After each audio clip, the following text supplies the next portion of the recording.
Hey there, it's Mandy from Designer Chameleon. Today I'm going to go over my current planner lineup for 2020 and how I'm liking it so far and how I might evolve it a little bit as we go forward.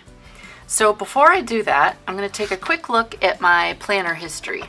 So like a lot of you, I started off with Franklin Covey's back in the day. I don't have one available to show you at the moment, but I went through quite a few of those. Then the next step for me was into either self-made journals or bullet journals, depending on the time frame. So I had a few of the Loistroms, which are super popular for bullet journalers. You can make all sorts of different kinds of pages in these, and they do have nice paper, but I don't particularly love the creamy quality of the paper, so I left those. From there, I went into traveler's notebooks or traveler's journal style setup that I made myself. So you can see that the books themselves are thin. They have about 80 pages each, depending on when I made them. And I would do full bullet journal spreads for my weeklies. And then, you know, your standard introduction pages. My 24 before 20 clearly didn't ever get really fully filled in, but I did a lot of decorating and was able to use my stickers in those, and I liked them. But what I came to find is having to draw out all the boxes and things every month was daunting. I mean, I loved using them and I loved embellishing them, but having to just draw all the boxes and count out all the spaces and everything else just was daunting, and it was frustrating me, and I wasn't getting the enjoyment that I wanted to get out of my journals. So that's why this year I decided I'm going whole hog. So I'm going to be a multi-journaler this year. I got the 3 big name brands because I had never tried any of them. Obviously this one is an Erin Condren Life Planner. This one is a Happy Planner. And this one is a Plum Paper Planner. So this Plum Paper Planner has already gone through a few iterations. I ordered it with this gorgeous animal print cover that I do still love and I plan to use. But I was also poking around online and I found this gorgeous cover in a marbled color from Jane's Agenda. So if you want to know more about me taking my planner and doing my own binding and how I could have done that a lot better, and I will do it better in the future, I have another video that I recorded last week all about that. But today I'm just going to go through what I use each planner for and how I think they're working. So this one, my Plum Paper Planner, or Plum Planner, because that's easier to say, is my general daily journal. So my planner that I use every day. It has all of the standard things that I personally need.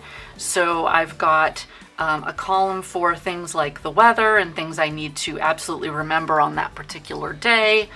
If I flip over here, you'll see that yesterday I had to do my nails was really important because they looked so bad.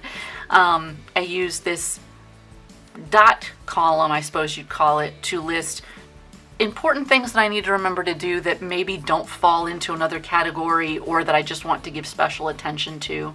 I have a column for home, so anything I need to do for around the house. A column for my dogs, which sometimes has a lot of things in them. I think last week, maybe not so much. We had a grooming appointment and some meds we had to pick up. But a column for the dogs, a column for my shop and my business, a column for the consulting work that I've been doing for a few different companies, a column to track my fitness, and a column to track what I'm having for dinner. So for now, I'm really liking this setup. I think it's working well for me. I like having a place for everything so that I feel more organized. It's clean, it's straightforward. So for my daily, these are the things that I need to get done. I am really liking this planner. For my business, for designing my stickers, for social media, all of those kinds of things, I'm using this Happy Planner. This is in the layout, I saved a little card because I knew I'd forget, of a monthly planner. So what I liked about this is basically I can make my lists of all the things that I just need to remember to do, all the things that I want to have like as a brain dump. These are things I need to get to in this month that I think are important. And then I can transfer the ones that become a top priority at any given moment over to my daily planner so I know what I need to do that day. But this at least allows me to see everything that I want to do for my little sticker shop, my little business, in one place. Like recording this video is in here. I also have some private things that are coming soon. I can't let the cat out of the bag on just yet, but I can track social media, I can track sales, I can track really important requirements that I want to make sure that I do. So for the business and just keeping track of all of my priorities, this is working really, really well. I'm happy with it. Lastly, I have my Erin Condren planner. This planner I purchased primarily to track recipes and calories. So I started thinking that I was going to track my exercise in here too, but then it seemed redundant because I am already tracking that in my other planner and I don't need to track that here. So I'm just going to be focusing now on my meals and my calories. And certain meals, like I just tried a new recipe from Trisha Yearwood. It's a ratatouille, is delicious. I want to make sure that if I liked the recipes, that I'm figuring out a way, maybe on this last page every month, to note what I liked about the recipe, what I might change about the recipe for next time, so that I can update my personal recipe book and make sure that I'm keeping track of all of those and making them even better next time, or remembering when I had them last, and also the different calories of things so that I don't have to always look them up. So I am really liking this and enjoying it. I'm not sure yet what I want to use this first row for. I'm still pondering ideas for that, but I do think it's working out well. So then I started thinking a couple of days ago, because I just got these a couple of weeks ago. Now that I've had a couple of weeks to use them and get them, a good go and try them out, do I really like having 3 separate planners? And the answer is I don't dislike it, but I don't necessarily love it. So I might Frankenplan. I might decide to combine all of the different planners into one that I can use for all the 3 different layouts and priorities. The thing that I'm nervous about, that's simple with my Happy Planner and my Plum Paper Planner, not so simple with my Erin Condren, because obviously this is spiral bound and I will have to actually cut the pages out, re-punch them to fit into my discs. I'm a little nervous about that. I'll probably take out like these keep in touch contact pages that I know that I won't use. I'll probably take these out and test it and see how well they fit and how I can punch them so that I don't make the mistakes I made last time with my Plum Planner punching. But it's something I'm thinking about that I might change for February.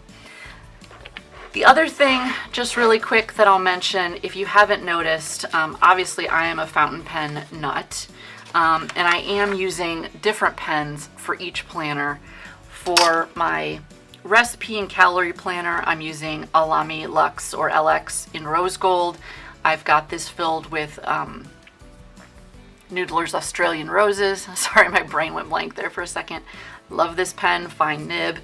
For my business planner, I'm using this Platinum 3776 Compu with J. Urban Vert Resetta. I'm sure I'm saying that horribly and I apologize to anyone who speaks French. And then for my daily planner, right now I'm using this Platinum 3776 Nice Lavande, and it's full of Kobe 57 that I actually ordered from Japan, and that ink is just so gorgeous. So I do like having a little bit of separation, having everything be a little bit different, but I might want them all in one disc bind. So we'll see. Something I'm thinking about that I might do.